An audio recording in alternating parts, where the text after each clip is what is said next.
Bas, acha sasa niwachanue kama wewe bado unatafuta kazi ama bado haujafikia hiyo umri ya kutafuta kazi, lakini siku moja utakuja kutafuta kazi So iko hivi, ile wakati unaenda kwa kampuni kutafuta kazi, kuwa specific ni kazi gani unaenda kutafuta, unaona? Wewe kama ni unataka kuwa helper, wewe unasema tu mimi nataka kuwa helper, si ndio?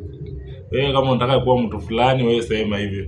Na kama unaona kidogo na kuchanganya, wewe uliza pale, angalia mtu mwenye anatoka pale ndani, ama uliza soja pale wa gate, muulize hii kampuni ina deal na nini, ni kazi gani mtu anaweza pata hapa, ya kitu kama hiyo. Yani at least ukiingia kwa ndani unakuwa na information, unaona?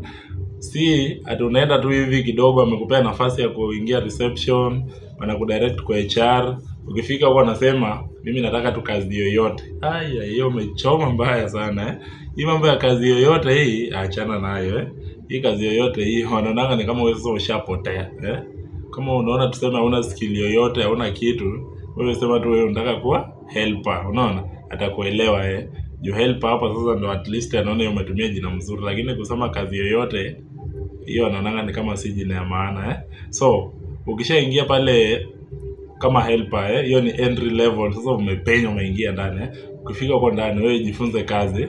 Ukipata nafasi, jifunze kazi hiyo destination yako utakuja kubadilisha siku moja, unaona? So kupata kazi ndio ngumu, but so ukiingia tu hivi wewe anza kujifunza kazi, anza kujifunza vitu nafanya huko ndani So for example kama mimi nafanya kwa mechanical project, unaona? So napata watu wengi wanakuja kama helper, unaona? Kidogo kidogo na upgrade, anakuwa rigger, kidogo kidogo anakuwa welder, kidogo kidogo anakuwa fitter Sasa fitter pale ndio mwisho, wewe ndio kusema. Bas, unaona umetoka mbali, umejifunza kazi pole pole. Ukishafika kwa fitter, bas sasa unaanza kutafuta makaratasi.